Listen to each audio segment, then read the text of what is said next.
তো হ্যালো বন্ধুরা, তো বেন্টেন নিয়ে আজকে আমরা বেন্টেনের রূপকল্প নিয়ে কথা বলবো। তো রূপকল্প আমরা হোম প্ল্যানেটও বেন্টেন অফিসিয়াল সিরিজের মধ্যে দেখছি।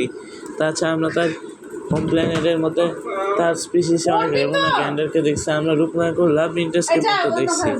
তো রূপকল্প আমরা বেন্টেন অনেক বছর প্রায় সব এপিসোডের মধ্যে আমরা দেখতে পাচ্ছি। তো কিছু এপিসোডে বেসিক্যালি আমরা দেখতে পাই না। বেসিক্যালি মানে ওই সিজন 6 স্টার্টিংয়ের কিছু এপিসোড ওটা আলাদা হিসাব। তাছাড়া রূপকল্প অমনিভার্সে যে সবই এপিসোডে আসছে না। নতুন সে যদি প্রাইম টাইমে হয় তাহলে আমার মনে হয় রূপকল্পকে মনে হয় দেখতে পাবো। আর রূপকল্পকে কিন্তু আমরা এই রূপকল্প নিয়ে হয়তো আমি আগেও ভিডিও বানাইছি, আগে মনে হয় এইসব কথা বলছি, এতগুলো ভিডিও বানাইছি, কোনটা নিয়ে কী কী সেটা মনেই হয় না ঠিকভাবে। তো এখন আমি সাইনিং অফ করবো।